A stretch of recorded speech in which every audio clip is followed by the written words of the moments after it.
मनुष्य अक्सर यह प्रश्न करता है, सबसे खतरनाक क्या है? कोई कहता है समय, कोई कहता है बीमारी, कोई कहता है शत्रु और कोई कहता है परिस्थितियां। पर जब संतमत की दृष्टि से इस प्रश्न को देखा जाता है तो उत्तर धीरे धीरे भीतर की ओर इशारा करता है। यह उत्तर किसी डर को बढ़ाने के लिए नहीं, बल्कि समझ को जगाने के लिए है। क्योंकि सच्चाई ये है कि जो सबसे अधिक प्रभाव डालता है वही सबसे अधिक सावधानी मांगता है, और वह है मन। मनुष्य का मन एक ऐसा क्षेत्र है जहां हर क्षण कुछ न कुछ घटित हो रहा होता है। विचार उठते हैं, भावनाएं बनती हैं, स्मृतियां उभरती हैं और कल्पनाएं अपना रूप लेती हैं। हम में से अधिकतर लोग इन सबको बिना देखे, बिना परखे स्वीकार कर लेते हैं। यही वो जगह है जहां से जीवन की दिशा तय होने लगती है। जब मन शांत और जागरूक होता है तब वही जीवन को सरल और संतुलित बनाता है। पर जब मन अस्थिर, आसक्त और भ्रमित होता है तब वही जीवन को उलझा देता है। गुरु नानक देव जी ने इसी मन के बारे में बहुत सरल और गहरी बात कही। उन्होंने बताया कि मनुष्य के भीतर 5 ऐसे विकार हैं जो उसकी शांति को चुरा लेते हैं: काम, क्रोध, लोभ, मोह और अहंकार। इन्हें 5 चोर इसलिए कहा गया क्योंकि ये खुले रूप में नहीं आते, ये धीरे धीरे भीतर काम करते हैं। मनुष्य को अक्सर यह पता भी नहीं चलता कि कब ये उसकी सोच और व्यवहार को प्रभावित करने लगे। जब काम अर्थात अत्यधिक इच्छा बढ़ती है तब संतोष घटता है। जब क्रोध बढ़ता है तब विवेक कम हो जाता है। जब लोभ बढ़ता है तब करुणा पीछे हट जाती है। मोह बढ़ता है तो सत्य धुंधला पड़ जाता है, और अहंकार बढ़ता है तो सीखने का द्वार बंद हो जाता है। गुरु का ज्ञान हमें यह नहीं सिखाता कि इन विकारों से लड़ो या इन्हें जबरदस्ती दबाओ, बल्कि यह सिखाता है कि इन्हें पहचानो, इनके आने जाने को देखो और इनके प्रभाव में बहने से बचो।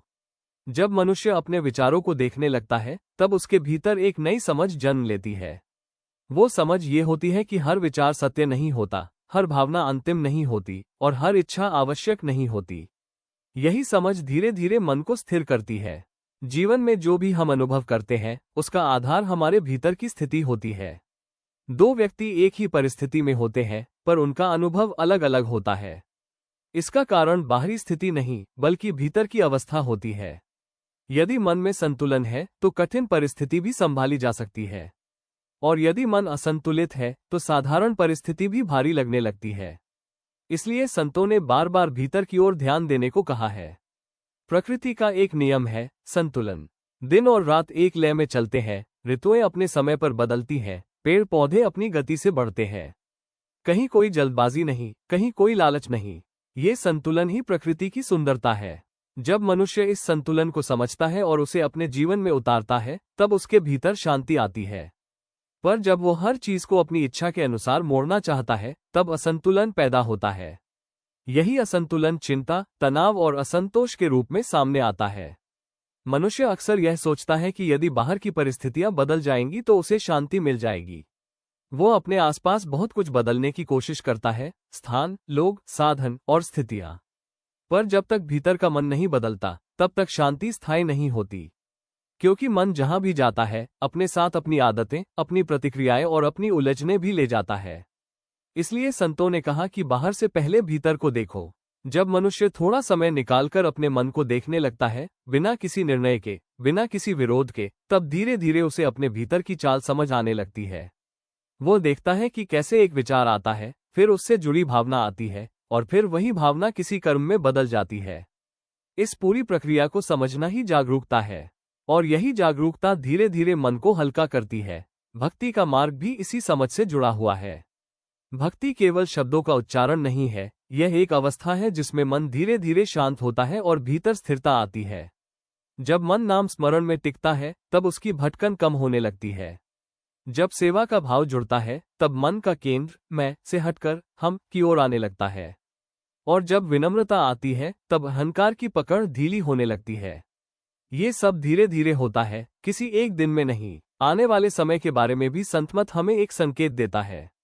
समय के साथ साधन बढ़ते रहेंगे, जीवन की गति तेज होती जाएगी और मन के सामने नए नए आकर्षण आएंगे।